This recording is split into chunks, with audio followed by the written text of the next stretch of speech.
오늘의 잠언 25장 1절부터 15절까지 말씀입니다. 제목은 하나님의 영화, 왕의 영화. 오늘 25장의 표제에는 솔로몬의 잠언이라는 표제가 붙어 있습니다. 1절에는 이것도 솔로몬의 잠언이요 유다 왕 히스기야의 신하들이 편집한 것이다 라고 밝히고 있죠. 주로 공동체 생활에서의 절제와 겸손, 그리고 대인관계의 지혜를 다루고 있습니다. 2절과 3절은 왕의 영광과 하나님의 신비에 대해서 말씀합니다. 2절, 이를 숨기는 것은 하나님의 영화요 이를 살피는 것은 왕의 영화니라. 하늘의 높음과 땅의 깊음 같이 왕의 마음도 헤아릴 수 없느니라. 아멘. 하나님은 이를 숨기시고 왕은 이를 살핀다는 의미는 하나님은 무한한 지혜로 비밀을 간직하시나 왕은 그 비밀을 탐구하여 백성에게 유익을 주어야 한다는 것입니다.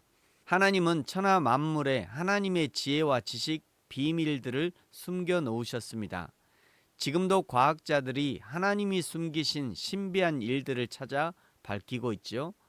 왕, 백성의 리더는 하나님이 숨기신 지구와 우주의 비밀, 태양의 비밀, 기후의 비밀, 식물 성장의 비밀, 바다의 비밀, 동식물의 비밀, 땅속 광물들의 비밀 뿐만 아니라 인간사의 비밀들, 사법과 행정 시스템이 돌아가는 비밀들을 잘 살피고 밝혀내서 백성들의 삶을 윤택하게 해야 하는 것이 왕의 책무이죠.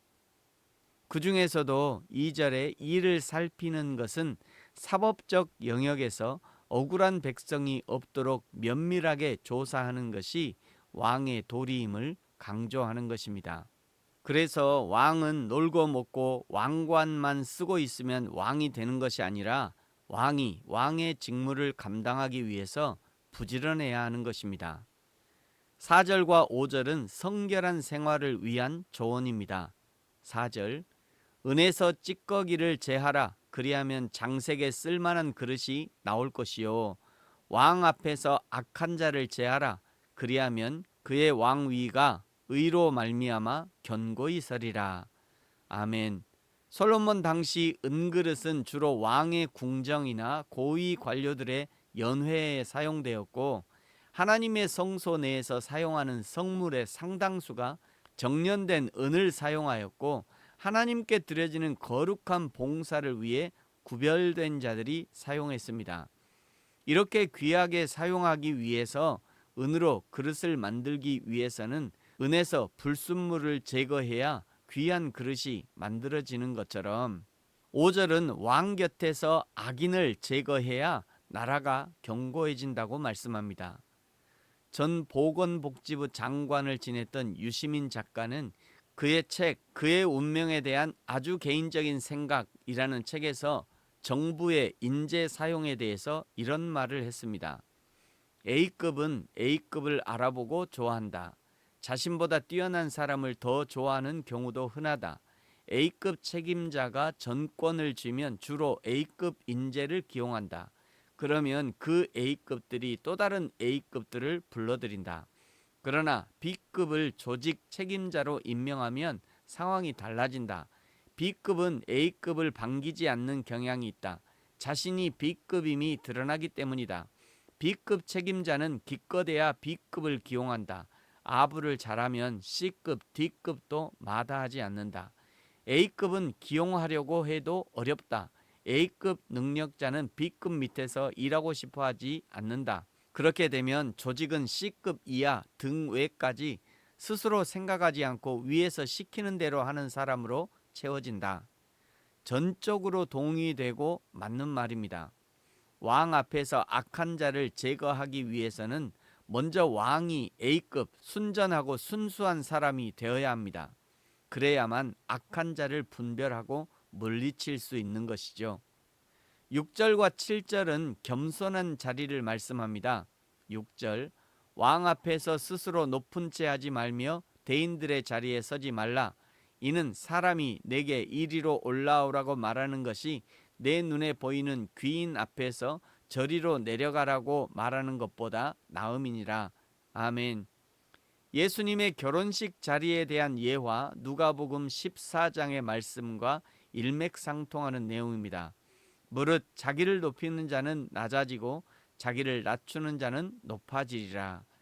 참된 영광은 스스로 쟁취하는 것이 아니라 하나님과 이웃에 의해 주어지는 것입니다.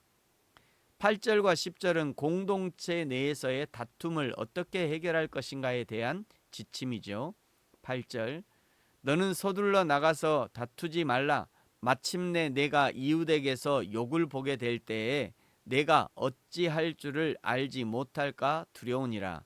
너는 이웃과 다투거든 변론만 하고 남의 은밀한 일은 누설하지 말라. 듣는 자가 너를 꾸짖을 터이요 또 내게 대한 악평이 내게서 떠나지 아니할까 두려우니라. 첫째, 서두르지 말라. 둘째, 상대방의 은밀한 일을 누설하지 말라. 만약 이 두 가지의 주의사항을 놓치면 명예의 훼손과 수치를 당하게 될 것이라고 경고하는 것이죠. 갈등이 생겼을 때 제3자에게 떠벌리거나 상대의 비밀을 폭로하여 이기려 하거나 상대를 깎아내려 자신을 높이려는 시도는 결국 공동체의 지탄을 받게 되며 이는 교회 안에 평화를 깨뜨리는 악행입니다. 11절과 12절은 경우에 합당한 말과 귀한 장식에 대해서 말씀합니다. 11절, 경우에 합당한 말은 아로새긴 은쟁반의 금사관이라.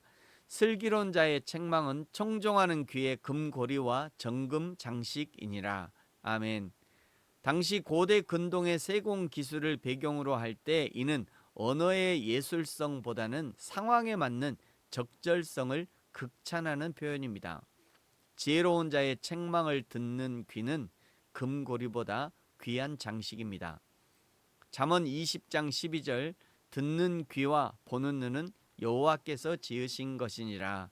그러니 여호와 하나님의 말씀을 듣고 여호와 하나님을 보라는 의미이죠. 사람 사이에서도 잘 들으면 첫째, 심리적 유대감이 쌓여 깊은 신뢰관계가 형성되고, 둘째, 불필요한 마찰을 줄이고 감정적 대립을 완화합니다. 셋째, 상대방이 전달하고자 하는 핵심 맥락을 정확히 짚어낼 수 있고, 넷째, 타인의 아이디어를 흡수함으로써 창의적이고 유연한 사고가 가능해집니다. 잘 듣는 것은 단순히 기술을 넘어 타인을 향한 최고의 예의이자 나를 성장시키는 가장 빠른 길입니다. 하나님의 말씀을 잘 들으십시오. 믿음은 들음에서 납니다. 13절은 일꾼의 자세에 대한 가르침입니다. 13절, 충성된 사자는 그를 보낸 이에게 마치 추수하는 날의 얼음 냉수 같아서 능히 그 주인의 마음을 시원하게 하느니라. 아멘. 이스라엘의 무더운 추수기에 레바논 산에 눈을 가져와 음료를 시원하게 했던 풍습을 비유한 것으로 하나님의 일꾼이 하나님의 마음을 어떻게 시원하게 해드려야 하는지를 보여주는 핵심 구절입니다. 14절과 15절은 언어와 태도의 진실성에 대해서 말씀합니다. 14절, 선물한다고 거짓 자랑하는 자는 비 없는 구름과 바람 같으니라. 오래 참으면 관원도 설득할 수 있나니 부드러운 혀는 뼈를 꺾느니라. 아멘. 비 없는 구름은 이스라엘 사람들이 사람을 속이는 가증스러운 것으로 여기는 것입니다. 줄 마음도 없으면서 베풀 것처럼 큰 소리치는 자의 거짓 자랑은 공동체 내의 신뢰를 무너뜨립니다. 선거철에 난무하는 선거 공약이 빌공 약속 약 빈 약속이 되지 않도록 유권자들은 꼼꼼하게 따져서 투표해야 하고, 공약을 내놓는 자들은 실제 행할 수 있는 것인지를 따지고 공약해야 합니다. 오래 참는 부드러움은 약함이 아니라 상대의 심장에 도달하는 가장 예리한 지혜가 됩니다. 저와 여러분의 인생이 여호와 하나님 앞에 오래 참는 신앙의 삶으로 하나님의 나라를 소망하고 기대하는 신앙과 인생이 되어지기를 예수님의 이름으로 축복합니다. 아멘. 기도하겠습니다. 하나님 아버지 감사합니다. 은에서 찌꺼기를 제거해야 왕의 만찬에 사용하는 은잔을 만들고 하나님의 성전에서 사용할 만한 은쟁반을 만들고 하나님께 올려드릴 포도주 잔도 만들 수 있는 것처럼 우리 삶에 탐욕의 찌꺼기, 자기 자랑의 찌꺼기, 거짓과 속임의 찌꺼기를 제거하게 하시고 그리하여 하나님이 받으실 만한 성전의 도구로 아름답게 다듬어져 갈 수 있도록 우리를 축복하여 주옵소서. 감사합니다. 예수님의 이름으로 기도합니다. 아멘. 하늘에 계신 우리 아버지, 아버지의 이름을 거룩하게 하시며 아버지의 나라가 오게 하시며 아버지의 뜻이 하늘에서와 같이 땅에서도 이루어지게 하소서. 오늘 우리에게 일용할 양식을 주시고 우리가 우리에게 잘못한 사람을 용서하여 준 것 같이 우리 죄를 용서하여 주시고 우리를 시험에 빠지지 않게 하시고 악에서 구하소서. 나라와 권능과 영광이 영원히 아버지의 것입니다. 아멘.